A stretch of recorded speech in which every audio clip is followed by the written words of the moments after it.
PDP Tasawuf Islam Tingkatan 4 KSSN. Dan pada hari ini insya-Allah kita akan pelajari pelajaran 1. Yang 1 unit 1 Islam adalah cara hidup. Jadi hari ini maksud Islam sebagai ad-din. Jadi harapan saya semua anak-anak pelajar telah mempunyai buku teks Islam tingkatan 4. Okey.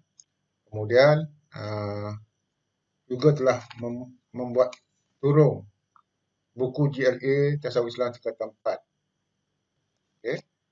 Sebab kita akan apa yang kita belajar ni, belajar dikehendaki menulis balik ada soalan-soalan dalam buku GLA itu, tulis balik dalam buku GLA itu. Dan ini antara objektif pelajaran kita pada hari ini, iaitu pertama, pelajar dapat menyatakan maksud Islam sebagai ad-din, menyatakan dalil Islam sebagai ad-din, menyenaraikan ciri-ciri Islam sebagai ad-din, dan menerangkan sebab manusia memulakan Islam sebagai ad-din, menjelaskan pembahagian agama, menyatakan peranan Islam dalam membangunkan tamadun manusia yang cemerlang. Okay. Pertama, menyatakan maksud Islam sebagai ad-din. Apa dia Islam sebagai ad-din? Okay. Maksud Islam sebagai ad-din ialah Islam merupakan satu cara hidup yang lengkap dan merangkumi semua aspek kehidupan manusia, sama ada dari segi akidah, ibadat dan akhlak. Okay, kita ada beberapa perkara. Pertama, ad-din ni, maksud ad-din ni iaitu satu cara hidup yang lengkap. Okay, cara hidup yang lengkap yang merangkumi semua aspek kehidupan manusia. Okay. Sama dari segi akidah, kepercayaan, ataupun ibadat, perbuatan, ataupun tingkah laku, akhlak. Okay. Islam merupakan satu peraturan hidup yang mengatur kehidupan manusia di dunia dan akhirat dengan peraturan yang telah ditetapkan oleh Allah Subhanahu Wa Taala, sama ada yang berbentuk suruhan atau larangan yang mesti dipatuhi oleh semua manusia. Okay. Agama Islam ini adalah peraturan yang telah ditetapkan oleh Allah Subhanahu Wa Taala. Apa istimewanya ajaran Islam sehingga dia layak dikira sebagai ad-din, layak digelar sebagai ad-din?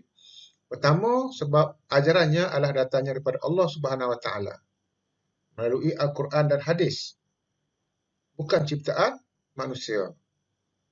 Ya? Islam ni datangnya daripada Allah Subhanahu Wa Taala. Yang kedua, ajarannya adalah lengkap dan sempurna yang merangkumi semua aspek kehidupan manusia sama ada di dunia dan di akhirat. Yang kedua, ajarannya adalah sesuai dengan fitrah semula jadi manusia, tanpa mengira darjat dan keturunan seseorang. Kemudian, ajarannya adalah kekal dan tidak menerima sebarang perubahan sehingga hari kiamat kerana ianya dijaga oleh Allah SWT. Dan yang kelima, Islam mempunyai kitab suci iaitu Al-Quran sebagai panduan dan sumber hukum dalam Islam. Okey, ini istimewanya Al-Quran. Okey, seterusnya, maksud saya istimewanya ajaran Islam. Okey, apa bukti, apa dalil yang menunjukkan bahawa Islam ini sebagai ad-din? Okey. Bismillahirrahmanirrahim. Inna indallahil Islam.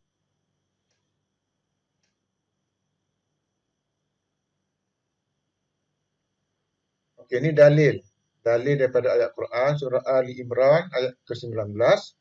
Allah menyatakan innad dina indallahil Islam. Sesungguhnya agama yang diterima di sisi Allah ialah agama Islam. Agama lain tidak diterima oleh Allah Subhanahu Wa Taala. Okay, seterusnya ciri-ciri. Macam mana kita nak kenal Islam itu sebagai ad-din? Apa ciri-ciri dia? Apa yang ada dalam Islam itu sehingga melayakkan dia menjadi ad-din? Okay, pertama, ajarannya adalah bersifat Rabbaniyah. Rabbani ini maksudnya datang daripada Allah Subhanahu Wa Taala melalui Al-Quran dan hadis. Okey. Yang kedua, ajaran Islam adalah bersifat syumuliyah. Syumuliyah ini lengkap dan sempurna dan merangkumi setiap sudut kehidupan manusia sama ada daripada segi akidah, ibadat, sosial dan politik. Yang ketiga, ajaran Islam adalah bersifat murunah, iaitu boleh berubah mengikut perubahan dan perkembangan hidup manusia, tetapi tetap di atas prinsip asasnya. Prinsip asasnya tidak berubah, tetapi perlakuan dia boleh berubah. Contohnya seperti asas kewajipan menutup aurat. Menutup aurat itu adalah wajib, tak akan berubah, tetapi cara kita menutup aurat tu boleh berubah mengikut perubahan hidup manusia. Okey. Seterusnya, Islam bersifat sahabat. Sahabat ni iaitu prinsip dan hukum asalnya kekal dan tidak berubah sehingga hari kiamat. Merundah tadi, dia boleh berubah. Berubah mengikut perubahan dan perkembangan hidup manusia, tetapi tetap di atas prinsip asasnya. Prinsip asasnya bersifat sahabat, tidak akan berubah sehingga ke hari kiamat. Hukum, contohnya hukum tidak akan berubah. Yang wajib tetap wajib sampai bila-bila dan yang haram tetap haram sampai bila-bila.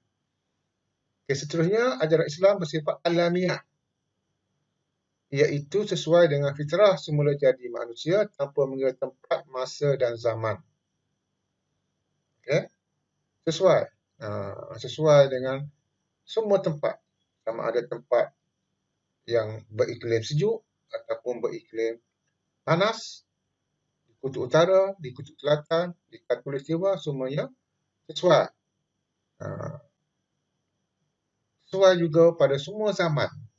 Zaman dahulu, zaman sekarang dan zaman akan datang. Sama sahaja. Okay, contohnya seperti solat maghrib. Solat maghrib 3 rakaat. Daripada zaman dulu, zaman Rasulullah pun 3 rakaat. Zaman sahabat baginda pun 3 rakaat. Zaman kita sekarang pun 3 rakaat. Dan zaman akan datang pun 3 rakaat. Jadi tidak akan berubah. Itu maksud alamiah. Alamiah ni pada semua zaman. Okey. Akhir sekali, antara ciri-ciri Islam sebagai adil ialah ajarannya bersifat waqiah. Waqiah ni sesuai dengan fitrah semula jadi manusia tanpa mengira bangsa, warna kulit dan keturunan. Semua bangsa boleh mengamalkan Islam. Semua keturunan, tak kira dia keturunan apa pun, dia boleh mengamalkan ajaran Islam dalam kehidupannya. Sesuai, semuanya sesuai. Okey, ni 6 ciri Islam sebagai adil. Okey. Baik pelajar boleh tengok dalam buku JLA tu, boleh isi situ. Boleh isi dalam buku JLA tu ciri Islam sebagai adil. Okey. Seterusnya, mengapa manusia memerlukan Islam sebagai adil? Okey, mengapa manusia memerlukan menerangkan yang keempat, menerangkan sebab manusia memerlukan Islam sebagai adil. Okay. Sebab-sebab manusia memerlukan agama, memerlukan Islam, agama Islam dalam kehidupan mereka.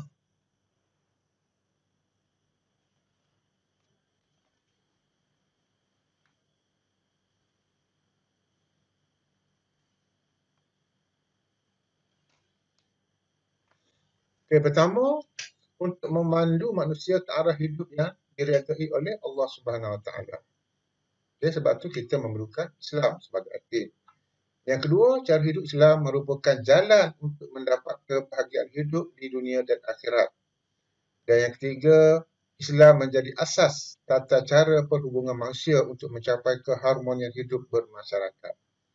Okay? Sebab itu manusia tidak boleh lari daripada Islam sebagai satu cara hidup adil. Okay, seterusnya, sebab apa manusia memerlukan agama dalam kehidupan? Mengapa semua manusia ada agama? Okay. Pertama, kerana fitrah semula jadi manusia yang mempunyai kepercayaan kepada sesuatu kuasa yang maha agung. Semua manusia akan mencari-cari sesuatu kuasa untuk mereka sembah. Walaupun mereka berada di tengah hutan ke, berada di tengah padang pasir ke, berada di tempat yang tidak ada tamadun ke, mereka akan mencari sesuatu kuasa yang maha agung untuk mereka sembah. Sebab tu kalau mereka tak sampai hidayah kepada Allah, tak sampai seruan, mungkin mereka akan sembah pokok, mungkin mereka akan sembah semangat dan sebagainya. Yang kedua, hanya kepercayaan pada agama menjadikan kehidupan manusia lebih sempurna dan selamat. Dengan adanya agama, kita hidup lebih selamat dan sempurna. Hanya kepercayaan kepada agama menjadikan kehidupan manusia lebih sempurna dan selamat. Oh, ini sama. Okey. Ini silap typing.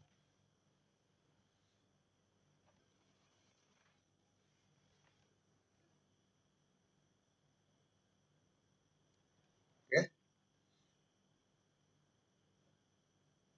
Seterusnya, pembagian agama. Agama mengikut setengah-setengah penyelidik, pengkaji, mereka membahagikan agama ni kepada dua jenis. Pembagian secara mudah, bahagikan agama kepada dua jenis. Pertama, agama langit, dan yang kedua, agama budaya. Agama langit dan agama budaya. Agama langit ni yang agama ataupun juga dikenali sebagai agama samawi. Agama budaya ni juga dikenali sebagai agama wada'i. Okey, apa dia agama langit? Agama langit ataupun agama samawi ni ialah agama yang diturunkan oleh Allah Subhanahu Wa Taala. Yang datangnya daripada langit pada manusia melalui perantaraan rasul. Contohnya agama Islam. Ini agama langit.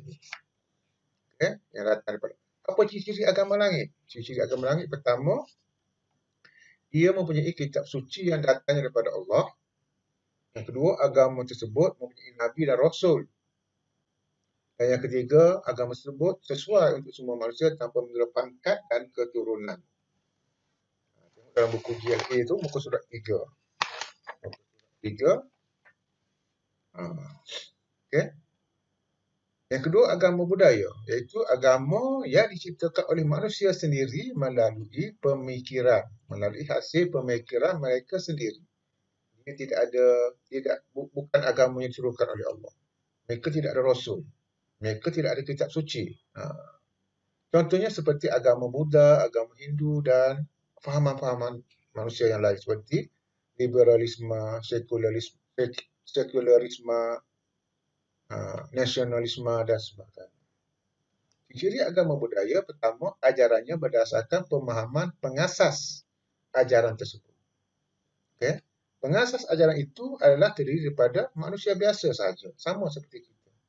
Dan kebanyakan agama tersebut pada dasarnya adalah bertentangan dengan fitrah semula jadi manusia.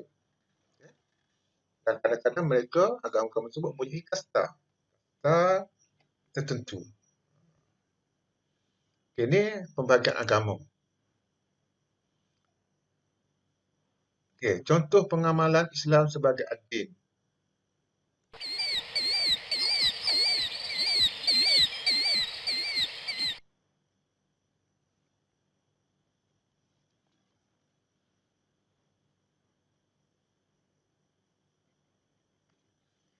Okay. Contohnya seperti misalnya dalam pergaulan harian.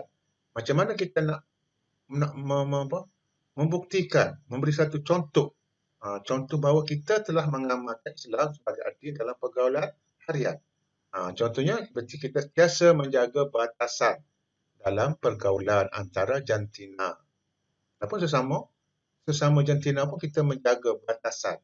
Namanya batasan aurat dan sebagainya. Okay, dalam bidang ibadat, dalam bab ibadat, kita mengamalkan Islam sebagai ad-din dengan cara melaksanakan ibadat dengan bersungguh-sungguh dan ikhlas hanya kerana Allah Subhanahu Wa Taala. Dalam bidang akidah, dalam bidang kepercayaan, kita yakin dengan segala kekuasaan Allah Subhanahu Wa Taala, dengan segala takdir Allah Subhanahu Wa Taala dan sebagainya. Dalam bidang ekonomi pula, kita berurusan dengan sistem ekonomi yang berasaskan sistem ekonomi Islam. Kalau dalam bidang politik, kita melaksanakan sistem politik yang tidak bertentangan dengan Islam dalam kehidupan seharian kita. Antara contoh pengamalan Islam sebagai ad-din dalam kehidupan seharian. Okey, seterusnya, peranan Islam dalam membangunkan tamadun manusia yang cemerlang.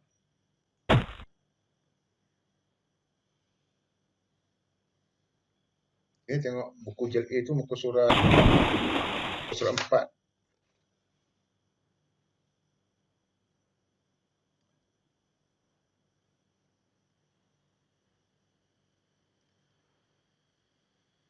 Okey, peranan Islam dalam membangunkan tamadun manusia yang cemerlang. Pertama, Islam mewajibkan umatnya menuntut pelbagai ilmu pengetahuan bagi memajukan diri sendiri. Islam mewajibkan umatnya supaya menuntut ilmu. Itu menunjukkan bahawa Islam ni menyuruh umatnya supaya menjadi manusia yang tamadun, yang maju dan sebagainya.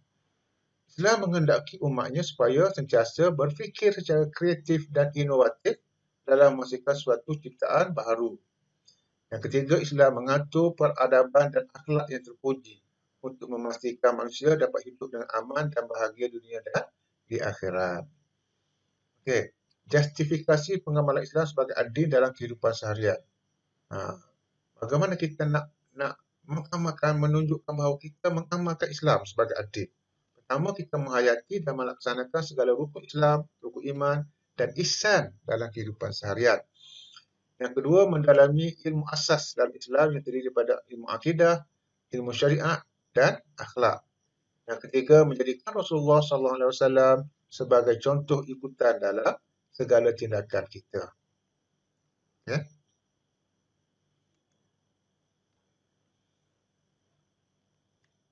Okay, akhir sekali, perbezaan antara orang beragama dengan orang yang tidak beragama. Perbezaan antara orang yang mengamalkan Islam sebagai adil dan orang yang tidak mengamalkannya. Okay. Orang yang beragama ni kehidupannya sentiasa reda dengan ketentuan daripada Allah SWT. Manakala orang yang tidak beragama, yang tidak mengamalkan Islam sebagai adil, mereka sentiasa merasa keluh kesah, kecewa, putus asa dan melakukan kemudaratan kepada diri sendiri. Kemudian orang yang beragama juga sentiasa bersyukur dengan nikmat yang telah dimiliki dengan cara memanfaatkannya ke jalan Allah Subhanahu Wa Taala. Manakala orang yang tidak beriman akan sentiasa ingkar dengan ketentuan Allah Subhanahu Wa Taala dan menggunakan nikmat yang diberikan untuk kepentingan diri sendiri dan kepada ke arah maksiat. Orang yang beragama sentiasa melakukan suatu pekerjaan yang ikhlas kerana Allah, sedangkan orang yang tidak beriman, mereka melakukan sesuatu untuk kepentingan diri sendiri dan mengharapkan pujian dan sanjungan daripada orang ramai. Orang yang beragama juga memiliki jiwa yang mantap dan teguh atas prinsip kebenaran. Adapun orang yang tidak beragama, mereka mudah terpengaruh dengan unsur-unsur yang merosakkan. Dan akhir sekali, orang yang beragama sentiasa memiliki kesempurnaan akhlak, menghormati rakan, jiran dan tidak terlalu mencintai dunia. Sedangkan orang yang tidak beragama, mereka sentiasa berakhlak buruk, suka menimbulkan kekacauan dan hidup untuk kepentingan dunia semata-mata. Ini perbezaan antara orang yang beragama dengan orang yang tidak beragama. Dalam buku Jil A ni, soalan dia di muka surat 4. Surat 4. Okey. Okey, ini apa yang telah kita pelajari hari ini. Saya rasa kita telah mencapai segala objektif yang telah ditetapkan dalam kita mempelajari bab ini, mempelajari unit ini, pelajaran 1, Islam sebagai cara hidup. Okey, sebagai rumusannya,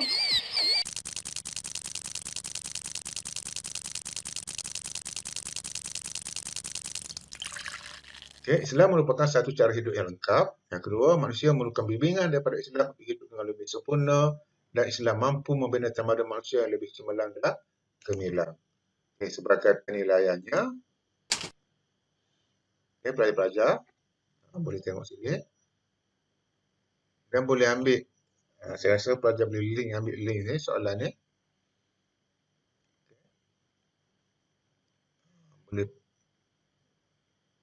Boleh print soalan ni. Okey. Ataupun termasuk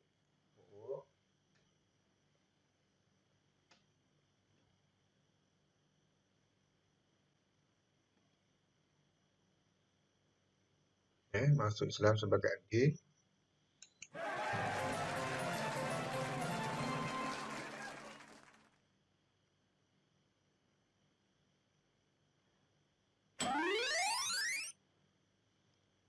Jadi Islam ialah jalan untuk mendapatkan kebahagiaan di dunia dan di akhirat. Bukti Islam agama yang mudah ialah konsep akidah Islam adalah jalan yang boleh dibuktikan. Ini contoh. Pelajar-pelajar boleh buka sendiri. Saya akan letakkan dia punya alamat di bawah. Kita boleh